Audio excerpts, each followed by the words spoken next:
everyone and welcome back to my channel. My name is Vanissia. This is the Woolly Worker Knitting Podcast, and today I am joining you for episode 22 of the Woolly Worker Knitting Podcast. Today we have a regular old podcast episode. This will actually be the last one of 2023, which is crazy to think about that. And technically in 2 weeks should be when the next episode would normally come out, but as you hopefully may already know, that's when I'll actually be doing my 12-hour charity knitting live stream. So the next podcast may be in a bit of a while, but I really wanted to give an update today on some of the projects just so that I wouldn't be overwhelmed next year when I try and film another podcast. But today there actually won't be that many items, and I can see this episode being on the shorter side, although I probably just jinxed it saying that, because I've been quite monogamously knitting on one project and making a few accessories and little toys, as you'll see. So I have 4 finished objects, including 1 garment that I am wearing, 3 accessories, and then the whips, active ones, there's not that many acquisitions, not that many swatches. So yeah, it's going to be quite a chill and relaxed episode. You may hear from my voice, I'm a bit croaky because I went to karaoke on Thursday, and let's just say I made full use of my instruments. And also it's really gloomy today, so the ring light is on. I just hope that you don't mind the vibes of this episode being a little bit different than usual, but I'm really excited to be sitting here today and chatting to you all about the Christmas jumper, the Christmas socks I've got on, and yeah, I hope that you will enjoy this episode. So before we get into it, I'll do quickly the intro. You probably already know all this, but if you want to find me on other platforms, you can find me on Ravelry, Instagram, and Ko-Fi at The Woolly Worker. There is now also a Discord server. There's almost 300 people on it so far, which is amazing. And we've kicked off things by starting a knit-along, a KAL, the pomegranate knit-along, which has been going amazingly well, and I've been loving seeing all the whip photos of that. It's nice to have a KAL that's about a color, because then all of the photos are they go really well together. But anyway, that's on the Discord, the link is below. And then there's also a lot of information on Ravelry on my project pages about colors I've used, the size of the projects I do, the needle sizes, the yarn amounts. If I don't mention something in the podcast episode, it's because I probably forgot, but the information will be there for sure. Like, all of those technical details is always there because I just keep records of it for my own purposes. And yeah, I think that's pretty much it for that. Thank you for the love on the winter knitting plan video. That's always been super motivating, and you guys have all said that I should cast on my anniversary jumper, as you called it, so I will probably be doing that very soon, and it'll be an entry into my own knit along, hopefully. There's actually going to be another knit along that will be launched today, so stay tuned for the end of the video for that, and a couple of updates about the knitting live stream, but hopefully again nothing too boring, and I hope that you're all getting excited for it. So let's jump straight in. What I am wearing today is the Traveler's Cardigan by Ozetta. I cast this on, I think, over 2 months ago now. It was a little knit along with Marlene from Marlene Knits, who'll be joining the knitting charity live stream in January, which is really exciting. Maybe we'll both be wearing that, although I don't know, because this is quite warm, and if I'm going to be knitting on camera for 12 hours, I'll probably overheat. So I made this in Wool Dreamers Mancholopi in the color green, and when I posted this on my Instagram yesterday, you guys were super complimentary of the color on me, and that was really nice and reassuring, because I don't know, I still have mixed feelings about this color. I feel like in theory I should like it, and it's a nice green. It just feels a bit flat to me, even though that's unfair because it does have a lot of variation to it. It seems to be heathered with white and also with grey, so it definitely isn't just a unified base. I just feel like maybe it's a bit too minty, and I was hoping it would be a bit more muted. I think, I don't know, I think it is a nice color, and I'm happy about it. I'm just not thrilled about it.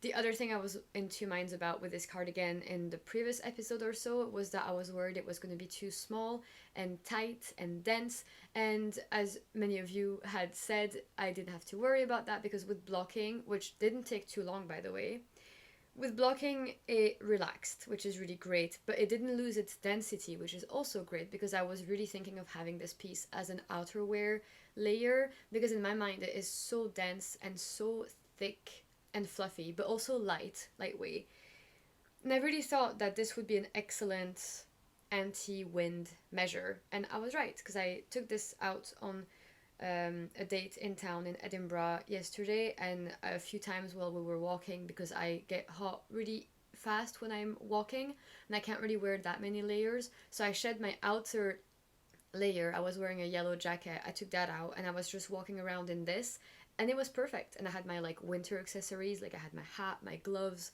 and I felt very warm and protected in Scotland. So the wool is definitely very warm, and right now I'm wearing this for this episode in the video. I don't think I'll be wearing this on all day at home just to lounge about. I think this is more of an outer wear cardigan as opposed to those lounging cardigans. But we all might have different opinions on that. I'm really happy with the balloon sleeves. I guess that's the thing that wasn't quite finished last time. I think the length is perfect. I remember adding a couple centimeters actually before cinching in for the balloon sleeve. I think it's great because again, they cinch in. As you can see, there's a little bit of extra space. And if I'm wearing gloves, that is helpful to bridge the gap and not get cold. But I don't feel the wool too close to my wrist. There's like room for movement. If you were wearing a watch, I think that would also be fine. I didn't do the Italian bind off, I just bound off in pattern. And I'm happy that I added length because otherwise it would be a bit too short, I think. I'm also very surprised at how much I cropped this, and you may see in the photos. We didn't get a chance to do that many photos, by the way, for this week's episode. It's not ideal, but it is what it is. So there's only going to be a few photos. But yeah, in the photos you can see I was wearing this with high-waisted jeans and a white t-shirt, and I really, really like that style. I was worried that the crop was going to be way too dramatic and that it wouldn't go with my high-waisted jeans, but it does. And it'll obviously go very well with dresses that have that like cinching at the waist as well. So it is wearable with, I can see at least a few different outfits with that, which is good news. Yeah, it's definitely something that is quite unique in my style. It doesn't look like many other store-bought cardigans I have, or knitted ones, not that I have that many. So I'm really happy that I have this piece now. And even though the wool is a little more on the rustic side and a little bit prickly on my bare arms right now, when I was outside in the cold yesterday, I didn't mind that at all. I was wearing that t-shirt, so yeah, I wasn't having any issues in my arms. The neck is round, but it's not bothering me at all on the exposed part. It doesn't have any mohair. The buttons are really cute. It's mother of pearl, and I'm really happy with that choice. I think it goes well with the color of the cardigan. So yeah, I don't know, even though I was having mixed feelings about this project all throughout, in the end I'm pleased with the finished object. It's not my favorite, but it definitely is something that I will wear. So in my book, that's a win. They can't all be my favorites, to be realistic. I'm trying to think if there's anything that I should say now that I haven't already said before. I feel like I've brought this cardigan up quite a few times since casting it on, so I don't want to be too repetitive, but I really like it. I recommend the pattern. Ozetta's patterns are always very well explained, structured, and I've never really noticed any mistakes or typos or anything, so that's always a plus. I don't know if I've taken photos, I don't think we did, but here's the little shoulder pickup line detail, which is really neat. There's short rows to shape that part of it, and yeah, I think it looks really good, and it looks good buttoned and unbuttoned.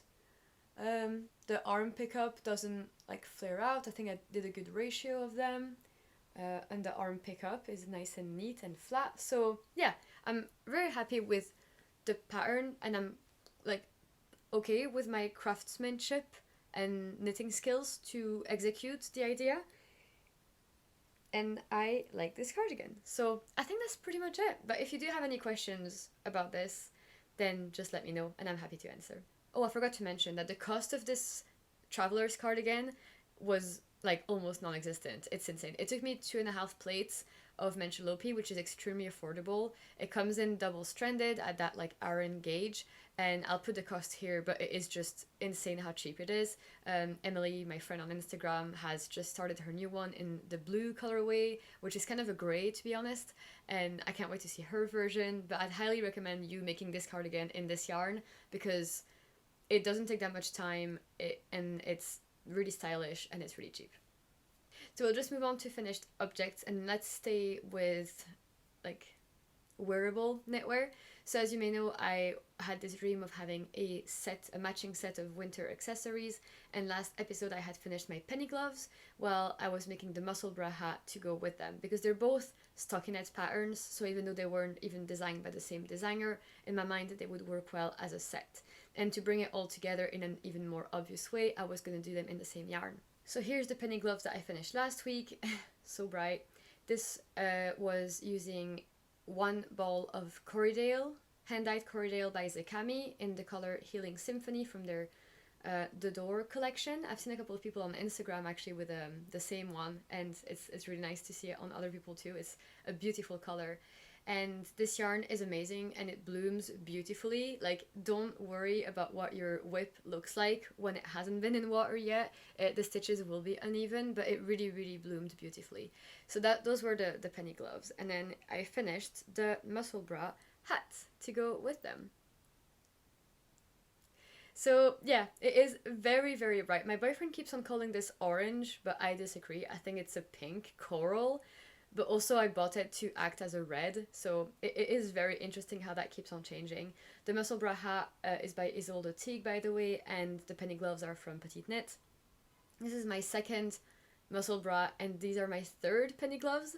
So I did a gauge swatch. I talked about that last... Well, no, I didn't. I talked about that last episode. I started the crown increases, which is your gauge swatch, and I knew that the Corriedale would block and change, so I blocked the crown and realized that the gauge switched and changed about half a stitch per 1 inch.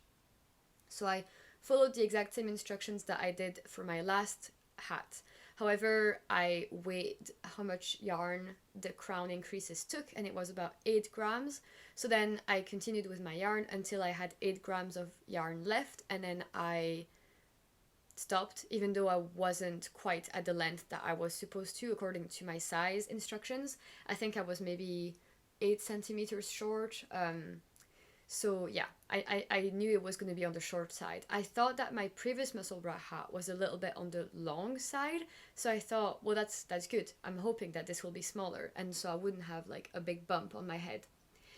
And then I used the final 8 grams to finish the other side of this hat, which, as you may know, is folded in completely over itself. So there's like 2 layers right now in this. And then I finished, and I thought I was playing yarn chicken. It didn't look like it was going to make it through, but then it did in the end, so that was good. I had like one or maybe not even, I didn't have 1 gram left over. I had like maybe a few, maybe 2 rounds left worth that I could have done, but no, it was fine. I stopped at the right point. And then before block, then obviously the hat looked quite uneven and funny. I'll probably show a video of what it looked like before block, and then all I could do was just a single layer like that. When it was unblocked, it wouldn't roll back up because otherwise it wasn't on my ears anymore, and I was a little worried. I thought, that's not the hat I wanted the edge.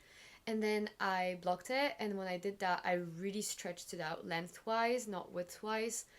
I really like the fit of this like circumference. I think it's really good at being steady and sturdy on my head and not like too loose.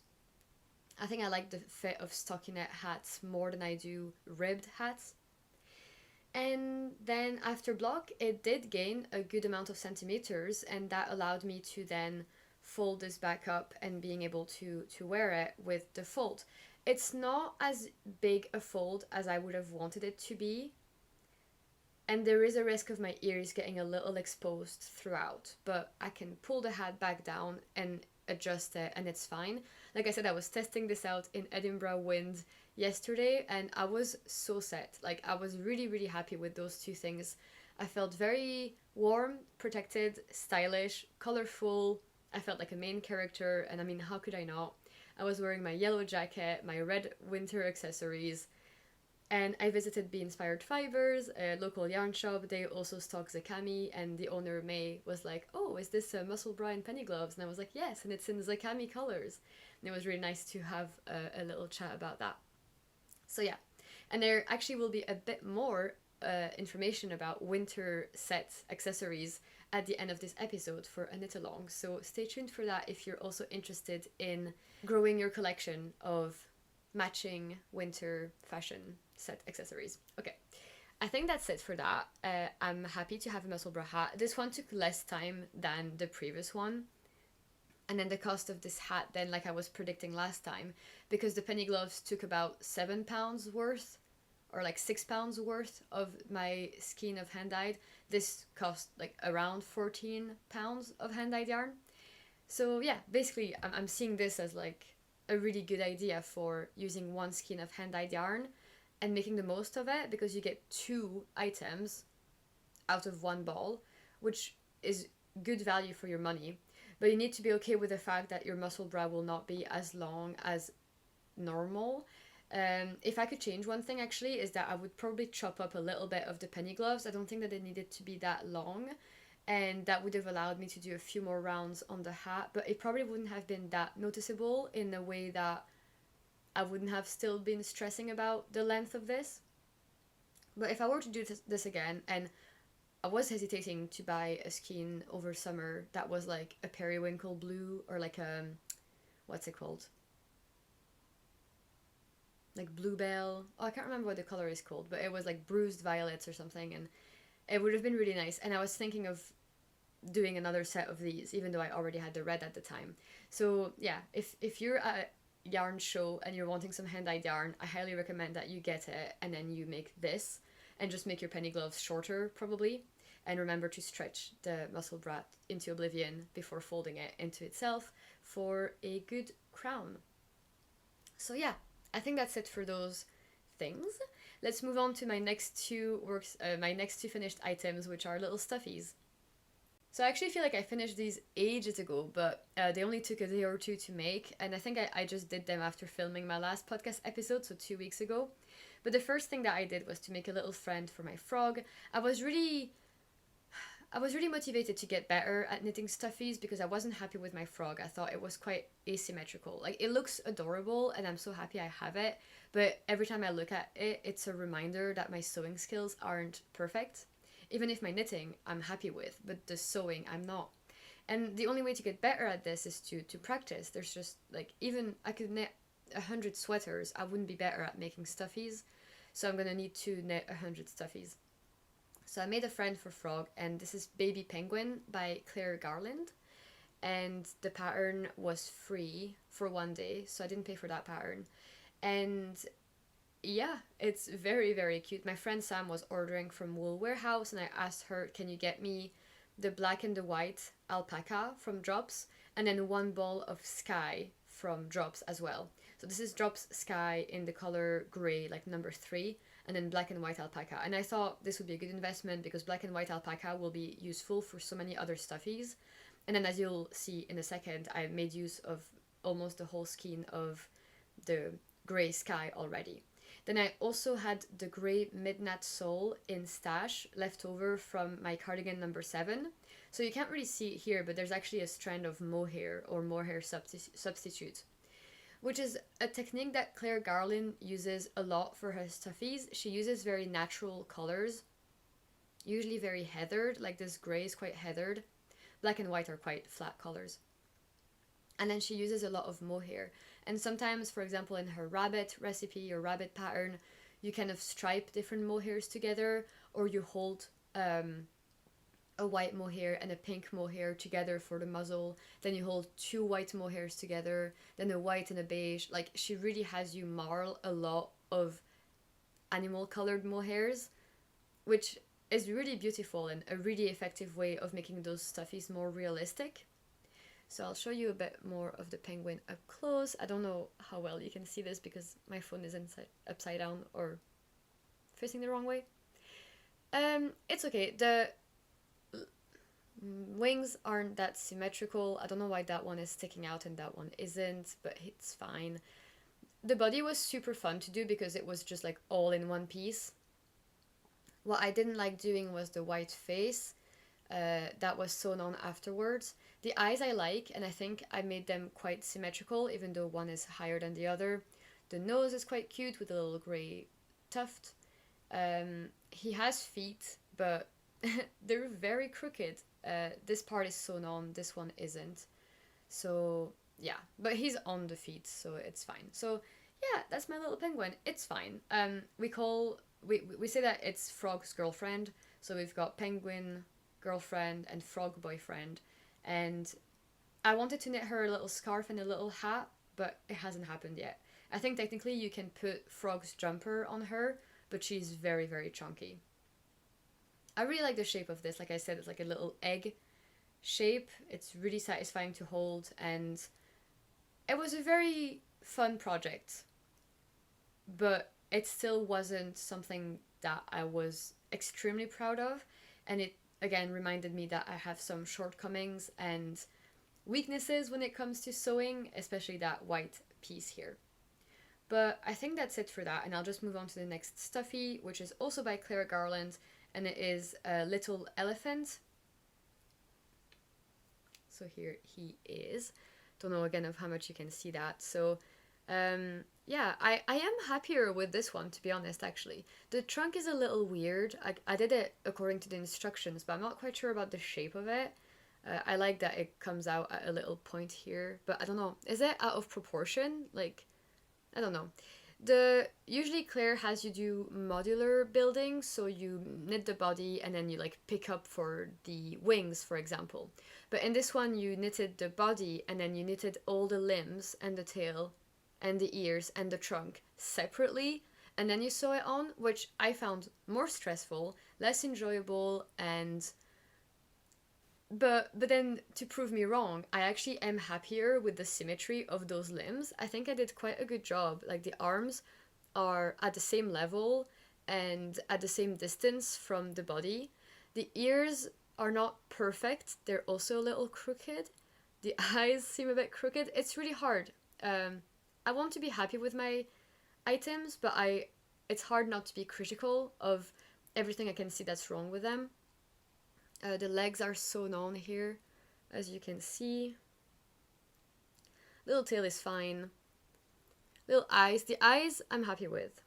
There was a lot of shaping done with short rows and decreases. Like we gave him some round cheeks under the eye. I don't know if you can see that there's like a cheek here, and then here there's a little belly like pouch.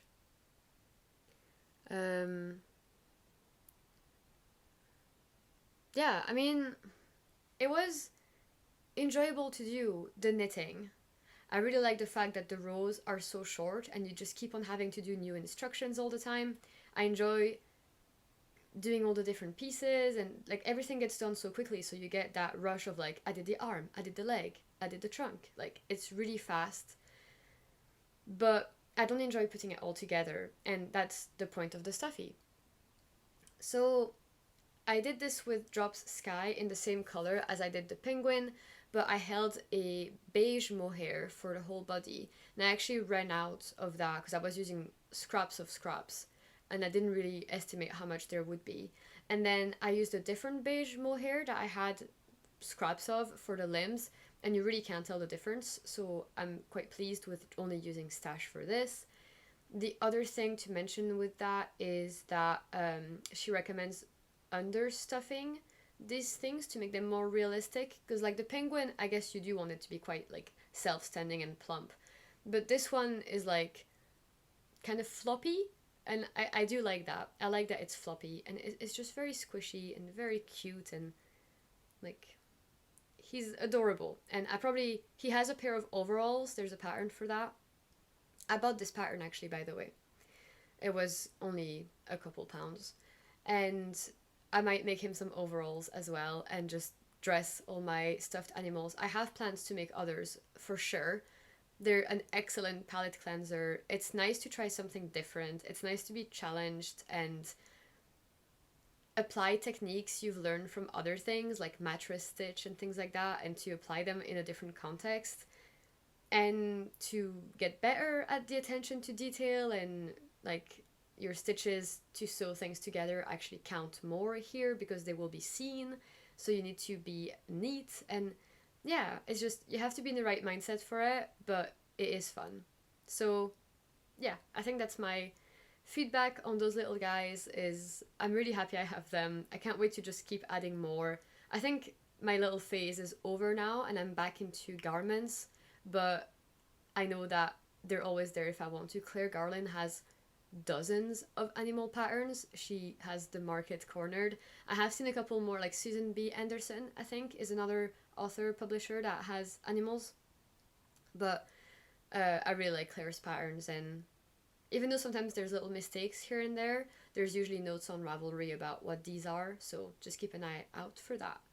And yeah, I think that's it for these. Let me know if you have any questions or comments, or if you've also made some little animals, what were your thoughts on making these? So let's go into works in progress. The first one is pretty much my only one, and the reason why I've not worked on other garments, that's because this one is obviously on a deadline, and it is my Holly sweater by Knitting for Olive.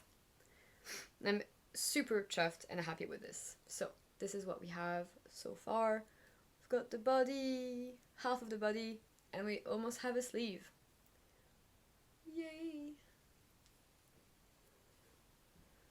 So yeah, I am very, very pleased with this one.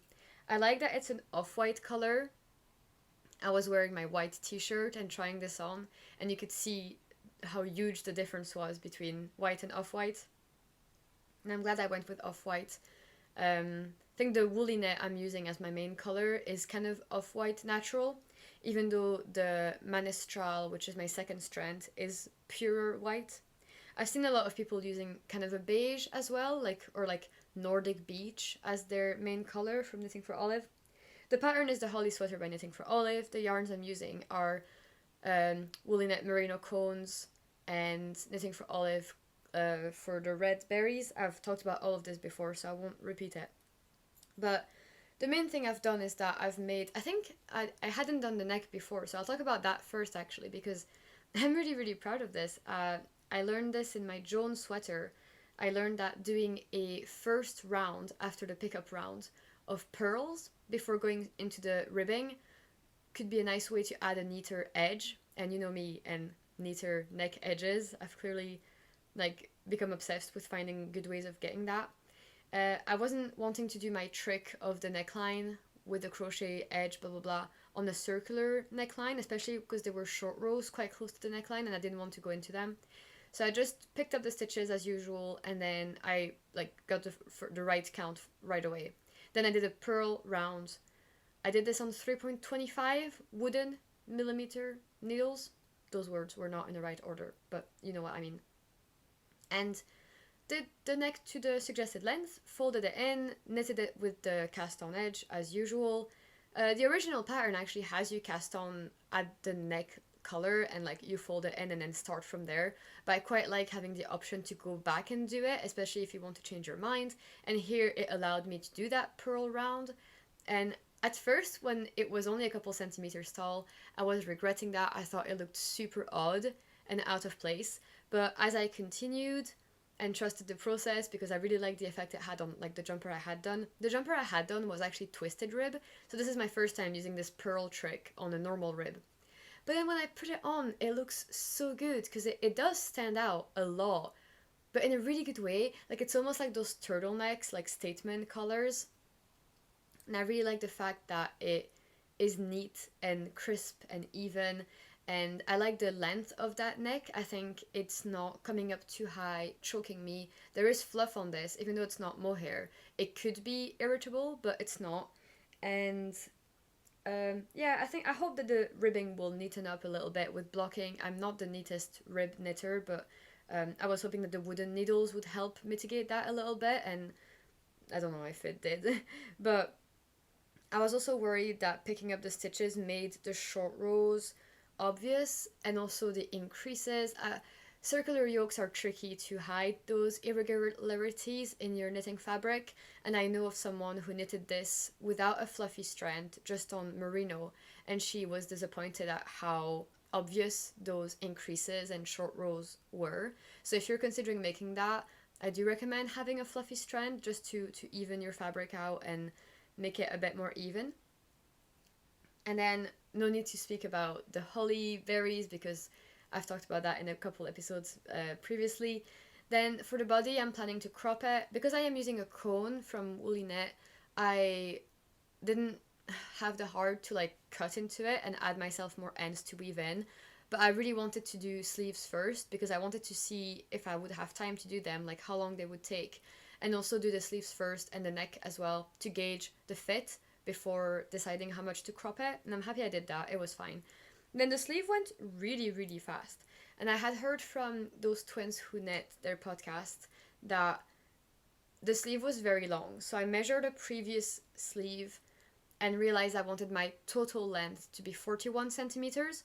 And this one had you stop the sleeve at 41 centimeters before doing the ribbing. So I was like, okay, no, that won't work. So in the end, I stopped this at 36 centimeters. So 5 centimeters sooner than preconized. And then I am going to do the ribbing now for 5 centimeters. And that meant I'm doing one less decrease for the sleeve than recommended for my size. But then before the rib, there's a decrease round. So I just added those decreases to that. I hope that makes sense. But that's my way of getting around the fact that my sleeves are shorter than what the pattern calls for. And I tried this on just this morning and I'm happy I cropped those sleeves. Like that just wouldn't have worked. In fact, I had already gone a bit too far and I had to frog a little bit because it was already at my wrist basically without the rib. So I'll just be adding the ribbing. I think after I do 4 centimeters of ribbing, I'll try it on just to be sure that adding that 1 extra centimeter won't be bad. Then if I'm happy with it, I don't mind if they're a bit on the long cozy side. I think that'll be quite nice and warm and cozy. So if they're long, that's fine. I just don't want them to be ridiculously long, which it would have been if I had stopped at 41 centimeters before rib. And then I'll just do a sewn bind off without setup rounds, I don't think. I think it'll just be fine with the sewn bind off. But I cannot wait. I'm going to finish this after I film and then I'm going to pick up for the second sleeve and get started. Like I said, it was really fast to do, just watching TV, seeing it grow, adding my little markers every time I would do a decrease. That's always very motivating. And then I really can see myself having finished the sleeve, the second one, in the next few days. And then I'll just finish the body and hopefully block and dry it before Christmas evening. I know I wanted this sweater to be done for the month of December. That's obviously not going to happen. But as long as I have it for Christmas Eve and Christmas Day, it'll be perfect. And it's been amazing seeing a lot of other holly sweaters popping up in the little Instagram chat that we have, but also on Instagram in general. It's obviously a very popular Christmas pattern. And yeah, I'm already thinking of what will be my like next year's Christmas pattern. I think maybe a all over color work Fair Isle like festive yoke by Scandier Knits, or the Santa Baby by Phil Colana. I think that's everything for the holly sweater then. There were some short rows at the armpit on both sides. I don't know what these added, but I did them. Well, one thing that they added was more unevenness on the front of the sweater, which again I can see to the naked eye, but maybe it did improve fit. I don't know. I'm not an expert. I am not a designer, so I never really know if I can skip things and it won't affect the bigger picture down the line.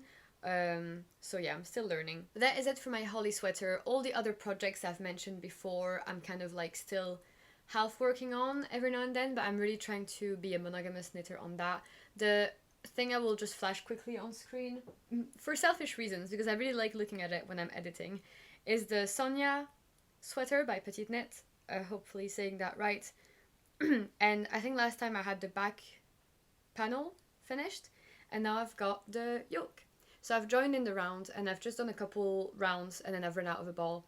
So yeah, I'm doing the size extra small because I'm kind of playing yarn chicken and I didn't want to do the size up and have it too cropped. But hopefully this will stretch out and become oversized like it's intended to be.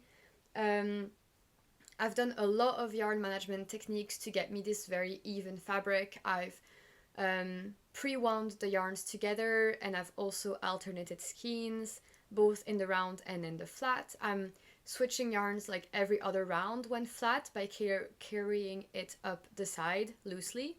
And then I'm doing helical knitting on the body in the round every round. Yeah. it's a really simple drop shoulder sweater. There's short row shaping at the front, not at the back. And then there will be short row shaping at the sleeves, at the shoulder area, which I'm looking forward to do. I love doing short row shaping. And then just do double folded neck, some sleeves, some body, long areas of rib. It'll be very straightforward. I might knit on this when I'm doing my charity live stream, just because it's just stockinette, but I might not, because there is the involvement of yarn switching between the skeins of hand-dyed.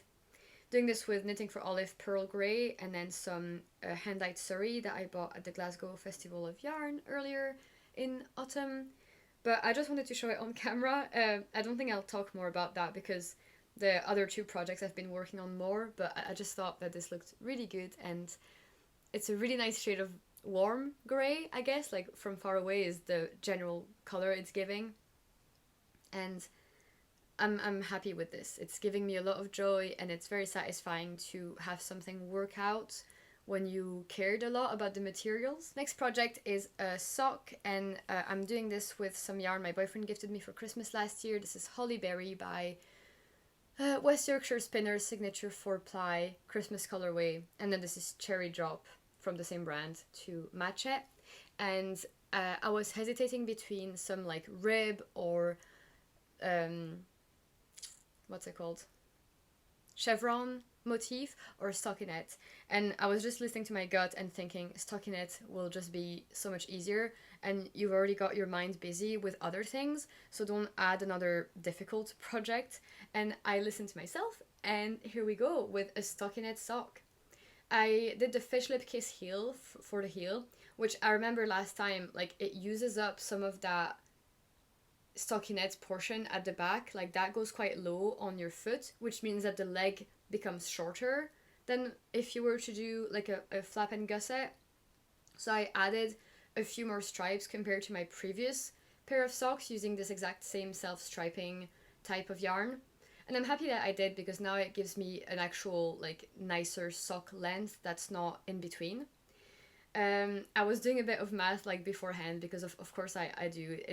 It wouldn't be a project that I do if I didn't like plan it in some way, shape or form. I'm not one for improvisation. But I basically didn't want my pink contrast to ever be close to like the beginning, the end, or the heel. So as you can see, the heel is right in between the two greens, which is what I wanted. And then here the pink is at a green, which is what I wanted. And then sadly it didn't all work out, and I ended up finishing my foot on a pink. And what I thought was that because they're matching, like it's the same company, it's the exact same pink as what appears here. So I thought I was going to end on the pink and then do my toe in the pink, and it would just look like one very long pink section. But I hope the camera picks this up. The last pink stripe just here after the green is darker than the pink contrast color that I've used, but it's really not noticeable, and I think this looks great. I think this is a fantastic Christmas sock, and I've even already cast on the second one. I've got 8 stripes now. I need 12, and this was my travel knitting for a bit this weekend. We went to a lot of different places, but we were also quite busy when we were out, so I wasn't really knitting outside. And it's just kind of a comfort project, like it's just stockinette. It's my first time using my new C-Knit needles that I bought in summer in London. They're wooden needles, they're 2mm. I'm doing this sock on, like it's 60 stitches, which is the first time I'm doing that. So I'm doing 60 stitches, and then I'm doing a fish lip kiss heel. And I'm just trying, as everybody always is, to find my perfect sock size. And I think this might be a winner, to be honest, actually. Because the stitches are nice and dense, like I like that for my socks, but they're also not stretched very widely on the insole of my foot, you know, the arch. Ugh, I'm really not good with foot terms. So I do like what this is giving me, and I think it'll be durable. And West Yorkshire Spinner's sock yarn, in my opinion, wears better than Filclana or Weta, even though it is rougher, but it's also warmer. So I think this is definitely one of my favorite sock yarns, and it can be a bit boring and repetitive to just do stockinette, but it'll never be boring and repetitive if you keep buying different self-striping colorways. So yeah, I'm really enjoying this project. It's very comforting, like I said. It's just very easy. I had to do a bit of thinking beforehand. And now that I've done the first sock and I know my stitch counts, I'm just copying it for the second, and I can see this being done in like a few days as well. So my Christmas outfit is almost ready, let's say. But yeah, any questions, let me know about this. It's just like a self-drafted sock recipe pattern using the fish lip kiss heel, which I do really like. Especially for those self-striping yarns where any heel that changes stitch counts will affect the width of your stripes. And then the last work in progress is a secret, and it's a gift for my boyfriend. I talked about this in my 2024 knitting plans, winter knitting plans, and so yeah, I'm trying to finish this before Christmas, obviously. Hopefully we'll have both done, but it's a pair of socks. They're the Hygge Season Socks by Sari Nordland, and I'm just waiting for my boyfriend to go back to work this week so I can work on them. I have not touched these in a while, but they don't take that long. It's a DK weight pair of socks. I'm doing this in Filklana Arweta held double. My first time doing this pattern, I was using Sendless Yarn Perfect, and I really love that yarn. It was so good. It was so round, which worked perfectly for cables. Super hard wearing because I wear these socks all the time, and they're not felting, like at all. And they have a nice color selection. It's just really hard to get that yarn in the UK. There's not a wide range of suppliers that have it, and sometimes they just don't have the colors that you want. But yeah, so that's my solution, was just to hold any regular sock yarn and then hold it double. So this will also be an entry in my Pomegranate KAL, by the way. I'm entering it with like 5 of my red projects. So it's just some rib at the start, and then you do some nice horseshoe cable, I think it's called. And I've just done the heel flap and gusset, which is like slipped stitches, and like literally just like joining back in the round and continuing the cable motif at the foot. It's a one-size-fits-all pattern. I use the same stitch counts as my first sock pair that I did for myself. And then for the foot length, I'm pretty sure I'll just do the exact same as well, because they're very stretchy and very loose, and I think it'll just be fine. Like, he tried my pair on when I first made it, and it was fine, so he's getting the exact same pair. I think I remember asking him like if he liked that pair when I first made it in summer, and he said he liked it, and then I just couldn't remember if he said he liked it just in rib or if he liked the cables. I couldn't remember. And then I was doing this sock, and then I was halfway through the leg, and I was like, did he say he didn't want the cables? And I wish I had taken better notes, but I think either way he'll be happy, and then if he's not, I'll take them and I'll just make him some ribbed socks. But I think for me the knitting experience is more enjoyable with a bit of cabling every now and then. Like, they're not all over cables, and it's just so much more interesting than just rib. I really don't enjoy making ribbed hats and ribbed socks. It's just, I prefer stockinette or cables. Fun fact about me. But yeah, so I just bought 3 skeins of Arweta, which should be enough according to my calculations. But basically I wish I was using Perfect. I really liked that yarn, and really like and recommend it for DK weight socks. But I'll tell you how the Arweta held double stands up over time. I plan on making a video about sock and sock yarn and the sock patterns at some point when I've just gotten more under my belt. But yeah, I think that's it for those socks then. Something that I wanted to do that I've been doing a little bit is, instead of swatching for drop shoulder projects especially, because they always start with some kind of back panel being cast on, and I'm like usually meeting gauge easily, or forecasting I need to go down the needle size, I was thinking that I wouldn't necessarily swatch for these anymore and just cast on the back and then block that if I wanted to, or just once I have a big enough fabric, like measure it to see if I'm relatively on gauge. And if I'm not, I can always adjust a little bit at the underarm cast on or something. So I thought that that's what I was going to do for the next 2 projects that I'm going to just briefly mention. But then I realized I was a little overwhelmed with my active whips. And there's a difference between having a swatch on my desk and having an actual project having been cast on, even though I'm not working on it. So the two things that I want to do are the sweater number 23 by My Favorite Things Knitwear. This is actually the first garment I'm going to re-knit.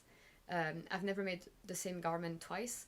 And I was again doing that to kick off my pomegranate KAL knit along with Ichi from Tangerine Knits. We're hosting this on Discord, and it was all inspired by our love for the shade pomegranate at Knitting for Olive. So I've looked at my notes for that sweater, and I have figured out what size I want to cast on, what needle size I want to use, and hopefully that won't leave me with a yarn deficit and also still give me an oversized sweater. So I've done all the thinking required. I just need to cast this on, and I really wanted to do that for this episode today, but I realized I don't have that many spare needles, and even if I did, it would stress me out to have another project having started. So you will not see this as a swatch today or as a back panel. You will just see this as a ball of yarn. But it will definitely be cast on and be knitted on during my charity knitting live stream on the 2nd of January. So I look forward to that. And if you're one of the ones who's participating in the KAL on Discord, just know that I am so thoroughly enjoying seeing all of your red projects. So the next project that I also need to cast on very soon is a new test knit. If you've seen my winter plan video, while I was filming that video, I got an email from Rebecca from the Korea Bea saying I was selected for the Rue sweater test knit, and it's a test knit I signed up in my mind with kind of two terms. The first one being I wouldn't do the color work, it would just be a plain unicolor sweater. I had a feeling Rebecca would probably like that because she sometimes makes samples of her sweaters without their flagship feature to showcase the fit better and demonstrate the versatility of the item. So even though it's an all over color, well, not all over, even though it's a color work sweater, I was gonna do mine in a single color, which is what I would have done if I bought the pattern afterwards. But I just told Rebecca in my notes of the testnet application I wouldn't do the color work. And she picked me, so she knew what she was getting into. And then the second thing that made me apply for this garment testnet, which I hadn't done in a few months, I think my last testnet for a garment was Rebecca. And so the reason why I applied for it was because even though I know I complained or got in my head a bit about the photo shoots that we did together and like the feelings that brought up in me and things like that, I discussed that on the channel. Overall, I still thought it was a really great experience, and I really enjoyed having the final photos, and I really enjoyed spending the day out with the girls. And Aude from Bubbles and Berries is also testing this sweater, and you know, Rebecca has told the Edinburgh-based knitters she'll get in touch maybe soon about arranging photos again.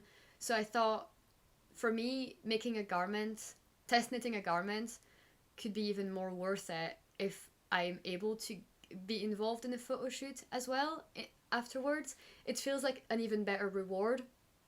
I know people sometimes think that test knitting is not the most rewarding thing, or it would be easy to feel like you're being taken advantage of, especially depending on how you're treated by the designer. But for me, I made my own sort of boundaries and decided that I would probably now only test knit garments for Rebecca because of that possibility of doing a photo shoot afterwards. As opposed to doing a garment test knit and stressing out for like 6 weeks, and then that's it. Not really anything comes out of it except a garment that I might not even wear. So those are the rules I kind of set to myself, and then turns out that like I got selected. So I'm happy with that. All that to say that. And the yarn I'll be using for this is the fiber company Lore, and I actually don't remember what color this is. It's Calm, which is the yarn recommended for the pattern, and I really like it. So I think that's it for plans and things you can expect from me soon. A couple of acquisitions, so obviously the pomegranate that arrived last week. I went to Ginger Twist Studio last week and I got those buttons from Pigeon and Wishes. You probably have heard about them. I thought that this would go perfectly with some of the navy yarn I have planned for cardigans. And I really wanted to see what the fuss was about, and I audibly gasped when I saw these. They're so beautiful, and I just want to stare at them all day. Like, I don't even need to make a cardigan with them. Then a couple of other things I bought was I went to Be Inspired Fibers yesterday, and I got a couple colors for, I guess I'll talk about that as well. So this item is something that I've been wearing non-stop the last few months. Every time I go out, I take this with me. It's the Set Cowl by Mari Wallen. I made this in April last year, or this year. I actually made one less repeat than what the pattern calls for, so this should be even longer. But I really like the fact that it comes at a good point where, like, I'm not being choked by it, and it's not, like, very wide and gaping. It's, like, a really nice distance from my throat. And I really, really like this. It's in Jimison of Shetland Spinrift, which is one of my favorite Shetland wools for color work, fingering. It's perfect. And yeah, so I will segue into that, but Aude from the Bubbles and Berries podcast, I mention her a lot. She is also based in Edinburgh, and she will be a guest on our podcast. She will be a guest on the charity knitting live stream on the 2nd of January, and we both decided to do a knit along together. So here's my second knit along that will be for the stream, and this one is all about winter accessories. Obviously, I already have my set of red items, winter accessory set, and it's not enough. So I've been really wanting to make something to go with that. I think I want to make the Skerries Mittens by Mari Wallen. They're literally from the same book as this, and I already had all the colors except a couple. And then also from this book is the Feltar Scarf, which again borrows or uses 80% of the colors that this and the Skerries Mittens use. But I was missing a few, so at Be Inspired Fibers, she has a really big selection of Spinrift, and I got these 3 colors. So we've got Laurel, Pacific, and Steel, which are really nice and like subdued, but all together, like taken together with all of those other brighter shades, like it just, Fair Isle is very multicolored, but then it still looks very unified, and I love that about that. Like, I feel like this goes with everything, even though it's multicolored. So there's the scarf I want to do, the mittens I want to do, and then there's another cowl from a different pattern book from Mari Wallen. Let me check what it is, because why not? So it is called the Nelly Fair Isle Cowl. And actually, I don't think that this was in a book. This might just be in her website. So it's available on Ravelry as a single pattern. And I just love this so much. I cannot emphasize enough how this is my most liked accessory. So why not make another Fair Isle cowl? It's perfect. And I was looking on Ravelry, and I just didn't like any other more than those ones from Mari Wallen. And I just love this wool. So yeah, I'm super, super chuffed. So I've got lots of plans for Fair Isle winter accessories. I think Aude is going to make a set as well. I don't remember which one. I think she also likes Fair Isle, but we thought for the knit along that we'll be doing on the stream, we probably will pick something that's like stockinette. But we're hoping to have this knit along running for basically 3 months. So from the winter solstice to the spring equinox. So pretty much 21st to 21st, although I'll put the actual dates here just so we're clear. We'll be hosting that on Instagram, and there will be 2 hashtags. The first one being Winter Set KAL, and then the Winter Set FO. So hopefully self-explanatory. On the Winter Set KAL hashtag, just post any photo related to this, works in progress, yarn, etc. And then on the FO hashtag, put your FO. It can just be like one FO of this and then one FO of the mittens, or them 2 together, ideally. But we'll pick a winner. We'll pick randomly someone from the hashtag of the finished object, and there will be prizes. So Aude will be offering 2 sets of her stitch markers that she creates at Bubble and Berries, and then I'll be offering some yarn from my stash that I still will decide. Then we'll also pick a random person from the works in progress photos, like the general hashtag, and then they will get a free pattern of their choice. So there's lots of chances to win. The spirit of the KAL is that we want you to make a winter set. So we want it to be at least 2 things, and they've got to be matching in some way. So for example, it could be a cowl and some mittens in Fair Isle, or it could be a hat and some mittens in the same yarn. Hopefully it's kind of self-explanatory, like we just want 2 of something. If you make 3, that's obviously like even better, go you. And they can be matching for different ways, as long as you think that it's a matching set, and that, you know, maybe if you showed someone else, they would also think it's matching. And we would like you to cast on new projects for this, unless you're doing it twice. So for example, if I already have this and I'm making some mittens, that is a half entry. And then if I already had this hat and then I made some mittens, that would be a half entry. So together they would be 1 entry, and then you'd have 2 sets. I hope that makes sense, but basically we want you to be, over the course of those 3 months, you need to knit at least 2 things.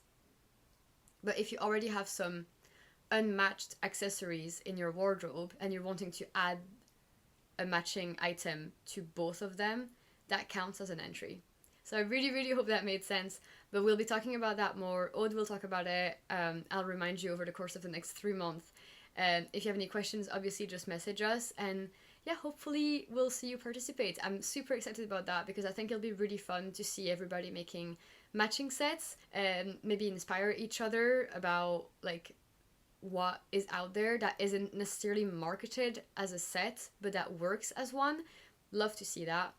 There's also going to be a Ravelry bundle that Aude has made. You can add suggestions to what should be added to that bundle. I've added some and asked Aude to add them. I'll share the link below, but you can go see on Ravelry that bundle for inspiration. And yeah, if you want to add stuff to it, just let us know.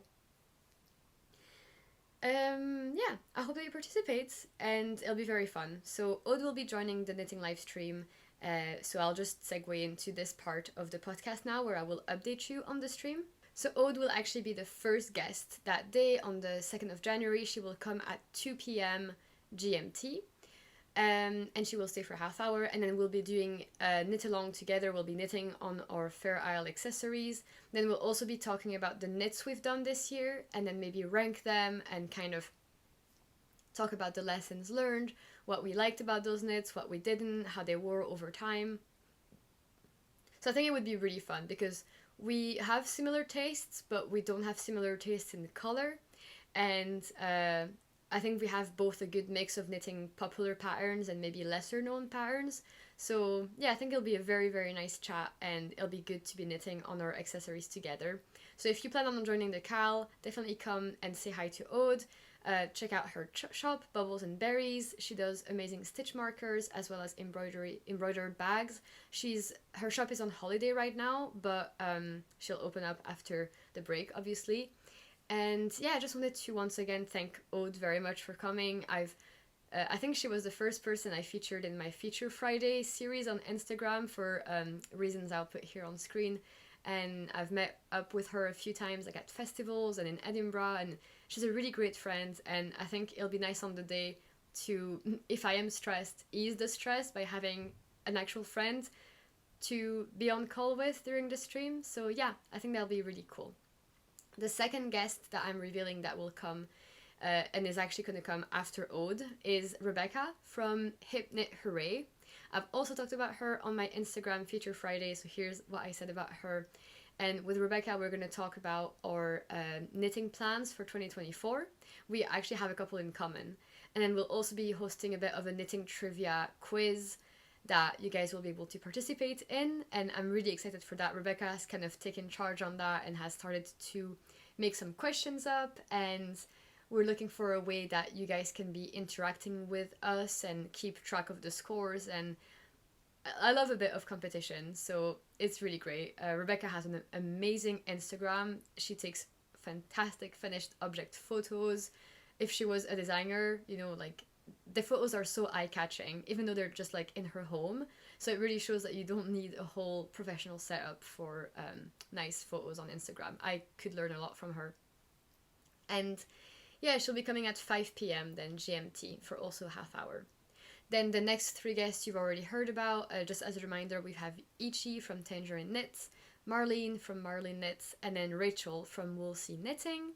And then once all of those guests have come and gone, it'll be 11 p.m. and then we get the last guest, which is Amy from Knee Knits. And you guys also guessed that she was gonna come when I asked on Instagram if you knew.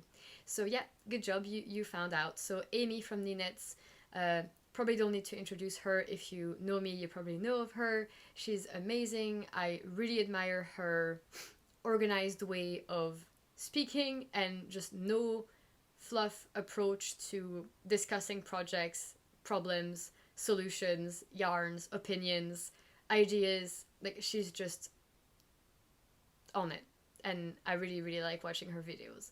So we'll be talking about maybe controversial knitting opinions and asking you guys and reacting to them, and I think it'll be a very fun topic of conversation.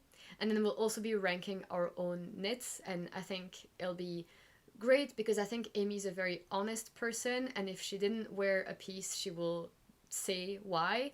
And I'm sure that there's a lot to learn as well from her mistakes or from her choices, and hopefully same for me. So even though we'll be talking about our own knits, it'll be encouraging maybe for you to have a think about your own projects and thinking why you've not been wearing the ones that you've knitted this year. So this is the final plan. Those are the 6 guests that will be coming, and I'll probably put here on screen a big summary, so feel free to take a screenshot of this if you want. I know that for a lot of you it won't be possible to come for the full 12 hours, that's completely understandable, but if you really wanted to see one of these guests, then here's your chance to know when they'll be on. So if you have any questions about the stream or the guests or any of this, let me know.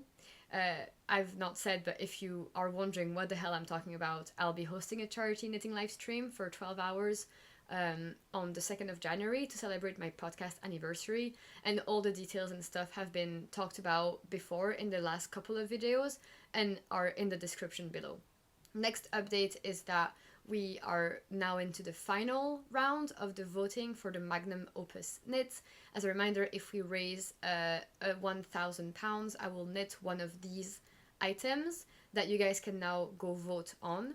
So there will be 1 blanket, 1 color work project, and 1 textured knit, and you'll be able to vote with your donation. So if we raise £1,000, I will knit the most voted on item.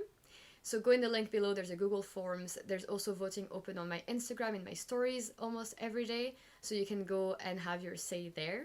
And if we raise £6,000, just in case that ever happens, I'll be knitting all 3 in the next year. So very important to go vote for this final round, because that's where everything gets decided. And then I think the last thing to talk about are even more sponsors. So last week I announced that we were going to get John Arben, Dystopic Fiber, and Knitting for Olive, who had all donated some very generous prizes. The way that you can earn these prizes is that if you give a donation of any amount to the Samaritans during my live stream, you'll be entered into a raffle prize draw, and then you'll be matched with one of these prizes. So for example, Knitting for Olive is giving €70 to be spent in their shop. And then on the other hand, some of the sponsors have donated a discount code, and so that'll be open to anyone and everyone, and the discount code will be given out during my stream for the 12 hours, and it'll be valid for those 12 hours. And you can just grab a great bargain for the stream, and it's their way of donating to the community and helping raise funds for the cause. So obviously, like, if you want to donate and make use of the discount, go for it. So this week I will announce 3 more sponsors, and there are more after that, so I'll reveal that next week. So the next 3 sponsors I want to talk about are firstly Aude from Bubbles and Berries. Surprise, surprise. So she will be giving out 2 sock sets. So she will be giving out 2 stitch marker sets. I'll put a photo here of what they look like. She's got a wide array of them on her website, so go have a browse, even though the shop is closed right now. So she'll be giving one of your choice, open internationally. She'll be giving 1 out to people who donate, and they'll be drawn from that pool. And she'll be giving 1 out from people who are here on the day, and in the comments, in the live chat, we'll find a way to make you eligible for that. And Aude actually gifted me 1 little stitch marker she made as an exclusive for an advent calendar. So here's what it looks like in person. It's so beautiful. This is like a Scottish landscape that she made, and this was just given to me like as a gift as a friend, but I thought it'd be nice to show it to you on camera now on screen. That's very generous. super grateful to Aude and hope that you will enjoy your stitch markers if you win them. Next sponsor is the Rarum Natura. I absolutely love their yarn. I've got their Ulysse and their Gilead, and I've knitted as well with their Penelope, which had silk in it, and I love that. And the Rarum has very generously offered a 15% discount on their entire website on the day of the stream, so for those 12 hours again. And I'm so grateful again that a company who's not even based in the UK is caring about a UK charity and knitting event, and it's really heartwarming to see. They've been super lovely in their emails with me, and yeah, I really hope that you guys make use of that discount. I cannot recommend Gilead enough as a worsted weight yarn. If you like knitting for olive heavy merino, I think Gilead is like interchangeable with it, and it has a different color palette, so if there's gaps in one, you'll find them in the other. I really like this brand, and it's quite affordable as well. I wouldn't say it's on the too high end scale, but if you can get it for a little bit cheaper, then that's all the better. And this could be your chance to try it out, or just stock up if you already know and love it.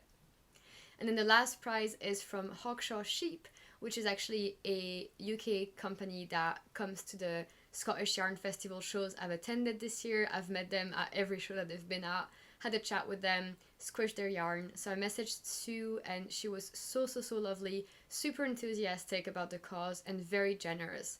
So she's offered a discount, which I'll talk a bit more later when I know how much it is, but again, it'll be valid in the duration of the stream on the day. But she also offered 3 different skeins of yarn and 1 mini set. So I will show you these very quickly so you know what to expect, and I'll be sending these out to you wherever you are in the world. So Hawkshaw Sheep specializes in natural woolly wools. They've actually donated 1 skein of a yarn that I myself used. This is Curlew DK semi-worsted spun, and it's made with Derbyshire Gritstone and Shetland fleece in this very beautiful natural grey colorway. Scored and spun in the UK, 100 grams, 300 meters. Then we have this one here, which is Cheviot fleece and 10% alpaca fiber. It's 100 gram and 400 meters, also scored and spun in the UK in the color Clotted Cream. And then the last one here is this grey or black, and it is 70% Dassenkop and 30% Shetland 4-ply in the color Slate, and it is 300 meters per 100 grams. So these are very beautiful. They're natural woolly wools. They're obviously feeling rustic. I remember they bloom a lot when you wash them. They feel really good. They can be knitted at a very wide variety of gauges and needles. Sue had a lot of swatches on her stall of like different like needle sizes being used, which was really helpful. And I really like these. I wish I could keep them. I really do, but a lucky winner will get these. And then there's also the mini skeins, which are here. Absolutely stunning colors, kind of a little gradient. It's very pretty. And these are called Shades of Yellow, produced from bonfire smoke, pewter or oatmeal iron-based yarn. Created from Shetland and Shetland Hebridean blend fleece, 30 meters per 20 gram skein, woolen spun. And I want to thank Sue again so much for this prize. It's so generous and it's so beautiful, and I can't believe that somebody's gonna get this for donating to the cause. And it's quite funny as well that these are kind of green because the Samaritan's color is green, so that's quite fitting. So again, I know this was a lot, and hopefully if you're watching this until the end, it's because you care about the stream and you care about these updates. Next week, I'll reveal even more sponsors.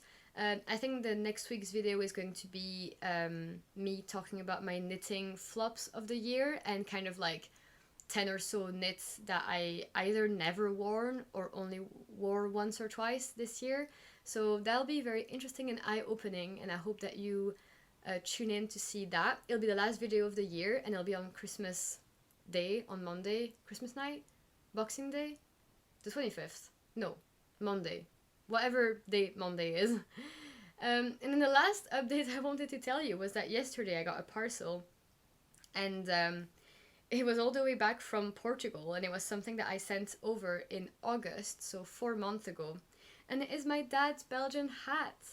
If you have been here since that time, you know what this is. It was an Oslo hat I made for my dad. And at his request, I embroidered a Belgian hat, and I sent it to him in Portugal. They were staying here with my mom, like on a holiday in a hotel. So I sent it to their hotel, and it like got lost, never arrived. I didn't pay for tracking, so I had no idea where it was or at what stage of the process it had gotten lost. I had completely given up on it, and I even made a replacement hat. And then yesterday it came back. What are the odds? And I was not expecting that. And I put that on my story yesterday, and then my mom messaged me like, "Oh my god, I showed your story to your dad, and like, you should have seen his face." So that's like a Christmas miracle, if we can call it that. So this time I will not be sending it out in the post again. He will come and pick it up when they come visit me, hopefully next year. But I just thought I'd update you because I know that you guys were sad for me when they got lost. So now you can be happy with me that it got found. So yeah, well done on all the postal services for actually not completely losing this. And it's hard to put a value on something like that, isn't it? Because it's handmade, and then they ask you like how much the parcel was worth. It's like, I don't know, like how much would you buy this for? So yeah, happy ending for that story. So in the end, this ended up being a longer video than I thought it would, and I really hope that I said everything I needed to say. I guess editing Vanissia will maybe add some stuff on screen if she needs to. I hope you enjoyed this podcast episode, even though it wasn't very finished item heavy, and it was more so projects for the future, plans and planning heavy. I guess it's just what mood I've been in lately. I've been very much focused on my Christmas jumper, and then just making sure I'm like getting all ready for the end of the year and getting all ready for next year, and obviously planning out the charity live stream that I hope to see you there. So once again, as a reminder, 2nd of January, 12 p.m. in the afternoon to 12 a.m. in the morning at night. I'll be on stream here on YouTube on the channel. It'll be easy to find me, I'm sure. You can also probably set up a reminder when I schedule the video out. I probably will do that like a week in advance. So it's already in 2 weeks, which is crazy. Let's not even think about that. But yeah, I'll be sharing the link for donations and everything a bit in advance, and I'll probably catch up with you the day before just to make sure that all the information is out. So yeah, remember to enter the knit along for the winter set accessories. Remember to go check out the podcaster guests and also check out the sponsors, both from last week and this week, and make sure to tune in next week to discover the next sponsors. There's some very, very exciting ones. Hand-dyed yarn, if I do say so myself. Put your guesses below if you think you know who I'm talking about. One of them might surprise you. So yeah, happy knitting, everybody. Enjoy yourselves. Hopefully some of you are off already for the Christmas break and you're having a lot more free time to knit. I'm gonna get off work next week at some point, so I'm very looking forward to having a lot of free time. But yeah, it was nice catching up, and see you next time. Bye!